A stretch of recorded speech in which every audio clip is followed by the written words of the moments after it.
오늘은 하나님을 영접하여 극진히 대접하게 된 아브라함에 대해서 잠시 생각해 보고자 합니다. 하나님께서 아브라함을 찾아오셨습니다. 아브라함의 요청을 통해서 오신 것이 아니고 하나님께서 특별한 의도를 가지시고 아브라함을 친히 먼저 찾아오셨습니다. 이렇게 하나님의 나타나심은 참으로 의미 있는 일입니다. 하나님께서는 아브라함을 찾아오신 것처럼 저희 삶에도 하나님께서 항상 멀리 계신 것이 아니라 가까이 계시면서 저희를 찾아오셔서 만나 주시기도 하고 특별한 은혜를 주시는 것입니다. 그래서 이렇게 저희와 늘 가까이 함께 계시는 하나님을 믿고 그 하나님과 은혜 가운데 동행하실 수 있기를 바랍니다. 자, 그런데 오늘 아브라함에게 찾아오신 하나님이 오늘 성경에 기록이 되어 있는데요. 자, 아브라함이 하나님을 바로 알아보았을까요? 어? 하나님 어쩐 일이십니까? 이렇게 하나님을 알아보았을까요? 학자들마다 해석이 조금씩 다르기는 합니다. 어떤 분은 하나님이 오셨기 때문에 주님으로 알고 이렇게 모셨다 이런 표현을 이런 해석을 하기도 합니다. 그런데 오늘 1, 2절을 볼 때 아브라함은 하나님을 하나님으로 알아보지 못한 것으로 보는 것이 적절합니다.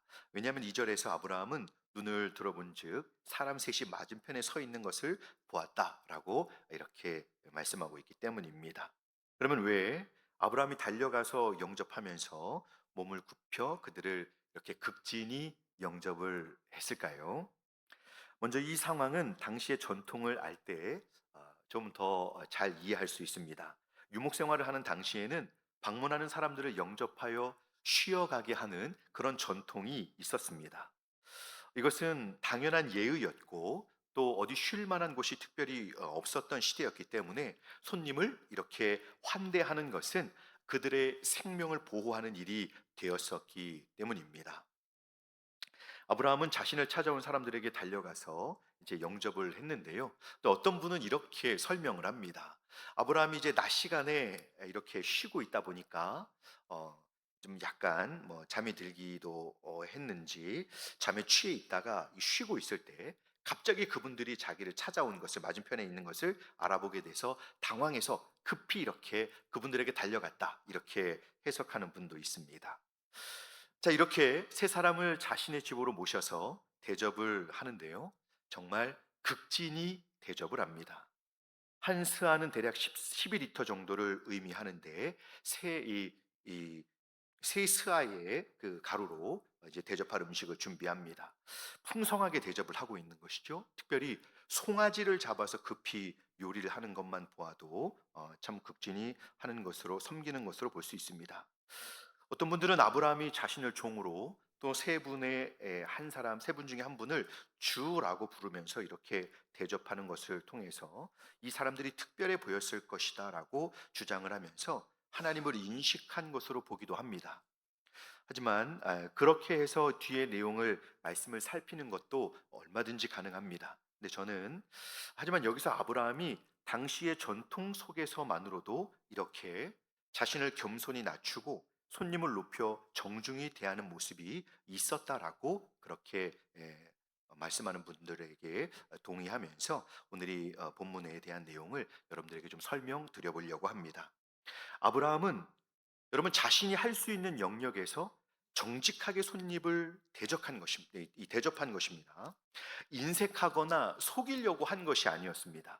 자신은 엄청 부자인데 가난한 사람처럼 그저 물 한 그릇만 주어서 그냥 먹고 앉았다 쉬고 가세요?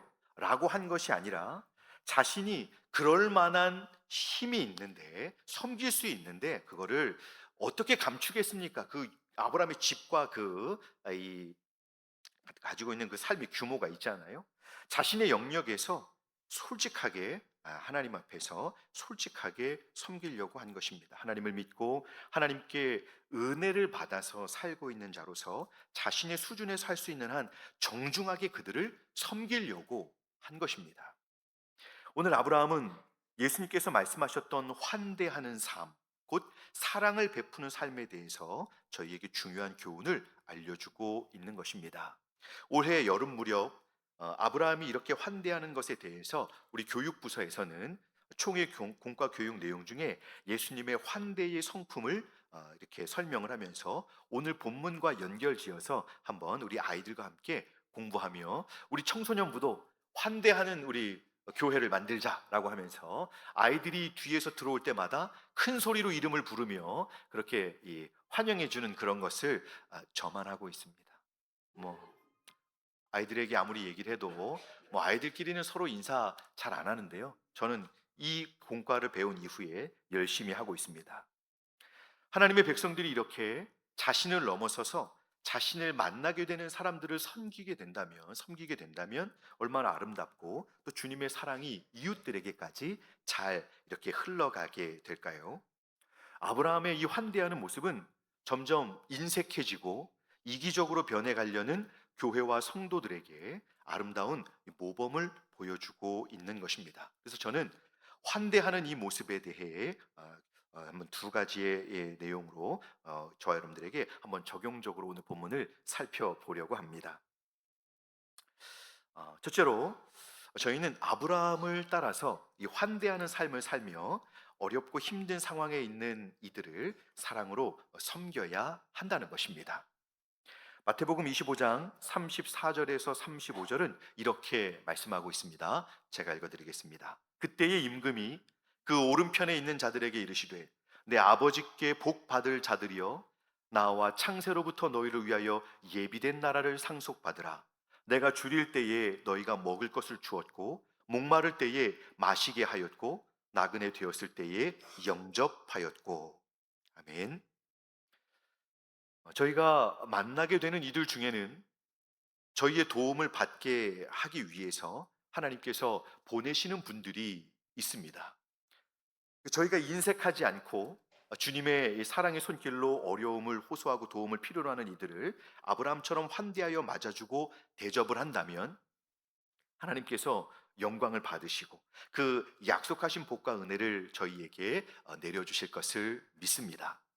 자, 이 부분을 이런 식으로 오해할 수도 있습니다. 그러면 여러분, 교회에 요즘 들어와서 돈을 좀 달라고 하는 분들이 있을 수 있는데요. 금전 거래를 요구하는 분들에 대해서 질문을 하게 될 수 있습니다.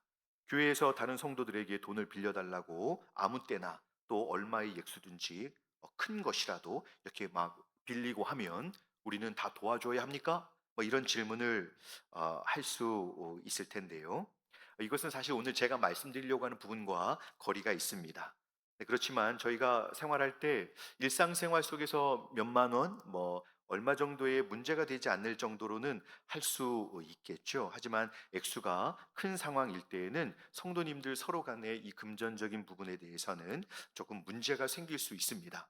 절박한 상황에서 성도님들이 금전적인 도움을 바라는 것을 완전히 무시할 수는 없지만 항상 이 돈 관계는 신중할 수 있어야 합니다. 왜냐하면 그것으로 인해서 큰 사고가 생길 수 있기 때문입니다.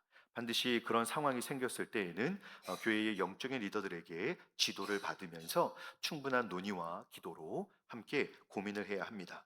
왜냐하면 무조건 돈을 주는 것이 해답이 되지 않을 수 있기 때문입니다. 그 배경과 상황을 알고 또 그것이 성도님과 교회를 동시에 위험에 빠뜨릴 수 있는 것이기 때문에 신중하게 그런 부분들은 다루어야 되겠죠.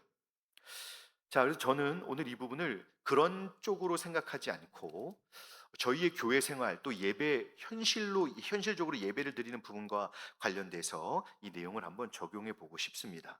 오늘 본문이 보여주는 이 정직한 아브라함의 환대는 먼저 은혜를 받은 분들이 교회의 영적인 그리고 인격적인 도움을 받고자 방문하는 그런 방문자들과 새가족들을 향해서 더욱 우선적인 것으로 보시면 좋을 것 같습니다. 교회에 오시는 분들은 다양한 고난의 상황 속에서 하나님의 위로와 또 하나님의 적절한 도우심을 바라면서 오시는 분들입니다. 그 세상에서는 그 누구도 그분들에게 위로가 되지 못하고 듣고 듣다 보니 하나님 한 분 외에는 구원이 없다는 것을 알고 이제 모든 소망을 하나님께 두고 하나님의 도우심을 받고자 동문교회를 찾아오는 것입니다. 소문이 너무 잘 나 있는 동문교회에 화요일이면 커피도 나눠주면서 또 전도 티슈도 나눠주면서 한번 꼭 오라고, 좋은 교회라고. 그래서 동문교회를 찾아오십니다. 그런데 정작 하나님을 먼저 믿는 사람들이 가득한 교회가 그 하나님의 도우심을 받으러 나온 방문자들과 새가족들에게 무관심하고, 그분들을 주님께서 이 나를 맞아주시는 것처럼 환대해 주지 않는다면 그 영혼들이 얼마나 당황하고 또 위축되고 낯설고 마음이 힘들까요? 여러분 한번 생각해 보셨습니까? 동문교회 좋은 교회인 줄로 믿습니다. 별로 그렇게 생각 안 하시는 분들이 계시네요. 여러분, 저는 동문교회는 용산동에서 제일 좋은 교회라고 믿고 있습니다. 저는 새가족부를 섬기고 있는데요. 제가 마음이 참 행복하고 너무 감사합니다. 진심입니다. 그 이유는 예수님을 모르고 60년, 70년을 살았던 분들이 교회로 찾아오십니다.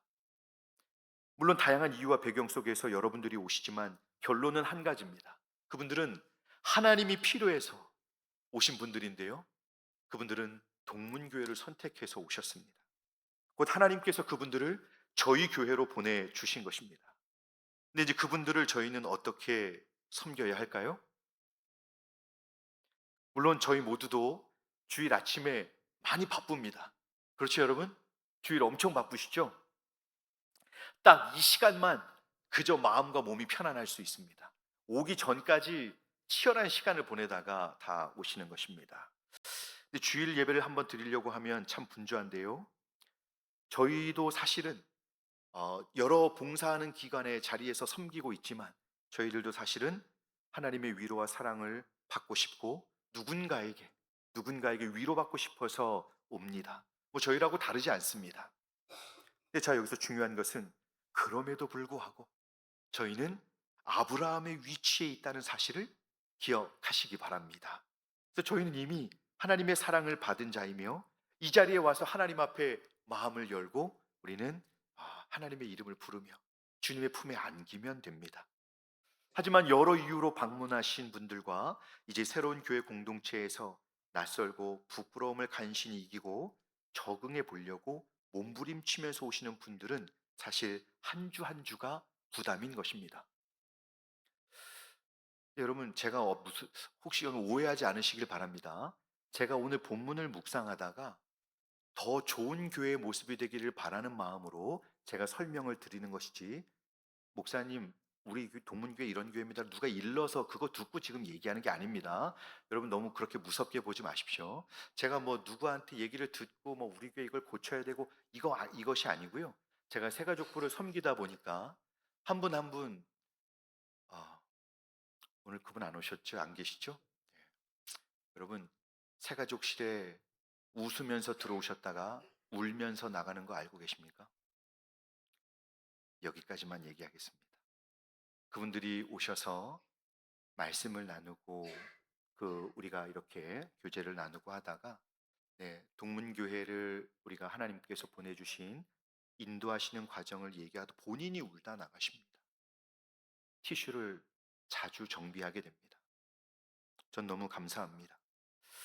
그래서 그분들을 이제 하나님께서 동문교회에 더 많은 영혼들을 보내주실 것이라고 믿습니다. 여러분, 그렇기 때문에 저희는 이 사실을 함께 고민하기를 소망합니다. 자, 저희도 사실 치열하게 오지만 교회를 한 번 나오는 것이 큰 부담인 성도님들이 만약 오신다면 저희는 그분들을 어떻게 맞아주어야 할까요? 그런데 그분들이 교회에 도착을 합니다. 주차장에서 내렸습니다. 휴게실에 들렀는데, 또 화장실에 들렀는데, 본당에 들어왔는데, 낯선 표정으로 두리번 거리면서 본당에 들어왔는데, 누군가 자신의 이름을 불러주고 모르는 분이지만 그분을 향해서 환하게 웃어주면서 인사를 건네고, 교회 너무 잘 오셨습니다, 너무 반갑다고, 오늘 은혜 많이 받으시라고 상냥하게 맞아준다면 교회가 낯설었던 그분의 마음이 얼마나 위로가 되고 또 하나님께 더 기쁘게 나아갈 수 있을까요? 여러분, 저는 동문교회에 그런 이 따뜻함이 제게 큰 힘이 되었음을 이미 경험했기에 이 말씀을 한 번 더 드리는 것입니다. 그 인사 한마디, 그 따뜻한 한 번의 미소가 저희가 이미 받은 하나님의 사랑으로 그분들을 환대하는 것임을 믿으시기 바랍니다. 교회는 이렇게 환대하는 교회가 되어야 하는 것입니다. 교회 다녀보니 뭐 별것도 없고 누가 알아주는 사람도 없고 힘든 건 똑같은데 내 자신이 교회에 오면 오히려 아무도 나를 안 알아봐주고 뭐 관심도 없으니 이보 이젠 동문교회 안 갈 거야. 이번 주가 끝이야. 담임 목사님한테는 인사하지 말고 그냥 그 집사님한테 얼굴이나 한번 비추고 가야지. 그리고 동문교회 끊어야지. 이렇게 마음먹은 분이 있다고 한번 생각해 볼까요? 그분이 교회에 오셨습니다. 그런 무거운 마음으로 화장실에 갔는데 생각지 못한 분이 환하게 웃으면서 따뜻한 인사를 건네는 거 아닙니까? 휴게실에 갔는데 갑자기 어떤 분이 벌떡 일어나더니 어? 어떻게 오셨습니까? 너무 잘 오셨습니다. 커피 혹시 한잔 하시겠습니까? 여기 앉으시죠. 의자를 빼줍니다. 이렇게 환대를 해 주신다면 어떨까요?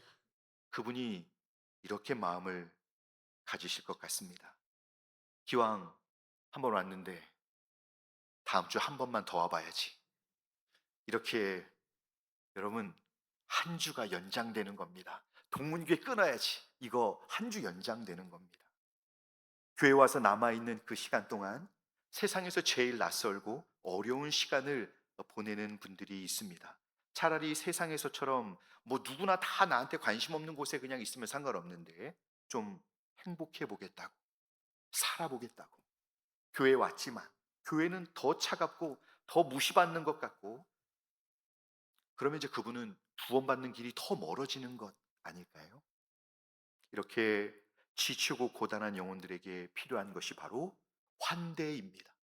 정직한 환대, 아브라함 같은 환대, 아브라함 같이 있는 것을 정직하게 최선을 다해서 나눠줄 수 있는 그런 환대. 여러분 우리가 교회에서 이런 환대 경험해 보셨잖아요.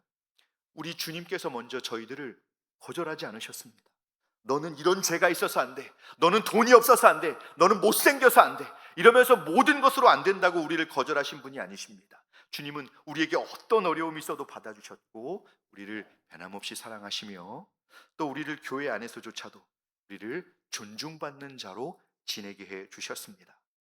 이 못난 점 투성인데도 이렇게 항상 따뜻하게 맞아주시고 환대해 주시는 주님, 그 은혜를 받은 저희가 이제는 내 차례구나라고 생각할 수 있기를 소망합니다.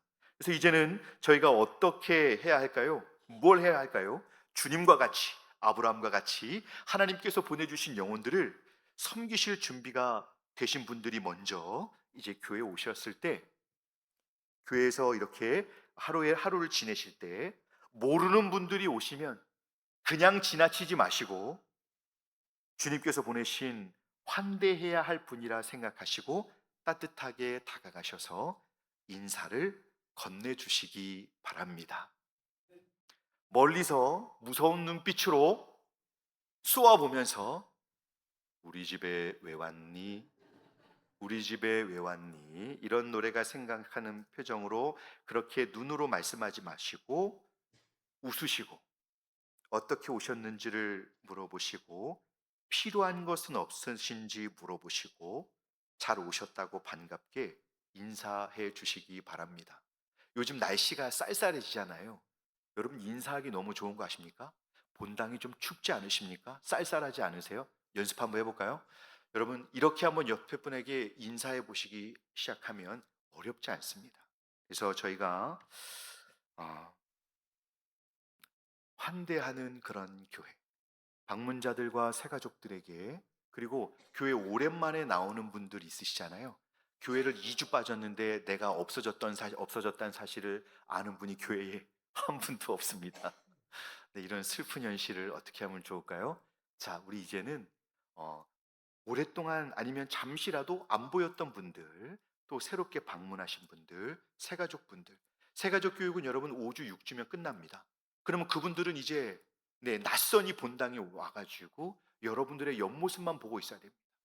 누구랑 눈빛이 한번 마주칠까 겁내면서 여러분 이 본당에 들어와 있으신데 그럴 때 여러분 어, 슬며시 옆에 다가가셔서 인사를 나눠주시는 그런 아브라함 같은 성도님들이 되실 수 있기를 주님의 이름으로 축원합니다.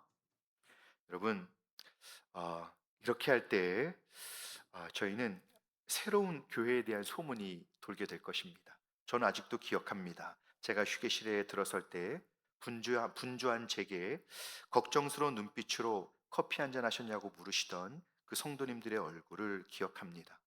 어제 제가 토요일 행사 때 1층에서 안내를 서고 있었습니다. 그래서 한참 막 이제 어제 그 참가자분들이 오셔서 반갑게 제가 큰 소리로 인사를 했는데요. 잠깐 가만히 서 있는데 어떤 한 권사님이 제게 옆에 쓰고 오시더니 저는 수고한다고 말씀하실 줄 알았는데 저한테 웃어요, 웃어. 막 이러시는 겁니다. 어, 제가 그 모여있던 사람들 중에 제일 크게 웃고 제일 웃어야지 목사님 그렇게 긴장하고 서 있으면 사람들이 무섭게 않냐고 그러시는 제가 계속 인사 제일 크게 했거든요. 너무 서운하더라고요. 여러분 이제는 제가 어제 시험적으로 한번 해봤습니다. 왜냐면 오늘 이 설교를 해야 되니까. 여러분 외부에서 오시는 그 참가자분들이 이 경품권을 받아가라고 하니까 얼굴이 환해지더라고요. 그런데 그것만 가지고는 아니었습니다. 그래서 인사를 크게 했더니 또 우리 자매님들도 인사를 크게 했더니 그분들이 동문교회가 뭔가 달라진 듯한 그런 교회가 뭐지 인상이 좋은 것처럼 이렇게 보는 것 같아서 제가 어제 검증을 했습니다. 여러분 이 아브라함의 환대에 굉장히 효과가 있습니다. 그래서 여러분들 저희가 이렇게 환대하면서 맞아주기 시작한다면 방문하신 분들, 새가족분들, 오랜만에 보시는 분들 그렇게 우리가 맞아주기 시작한다면 여러분 우리 교회는 더 이렇게 환대하는 교회로 소문이 나서 또 오고 싶은 교회, 감동과 위로를 주는 교회가 될 수 있을 것입니다. 저는 우리 동문교회가 그런 교회가 되기를 간절히 소원합니다.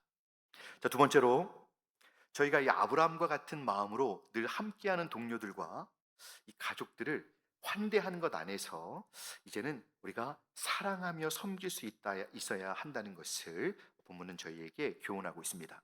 그러니까 아브라함과 같은 마음으로 늘 함께하는 분들, 이제 새 가족들과 방문자들 말고 함께하는 분들을 한번 우리가 섬길 수 있어야 한다는 것인데요.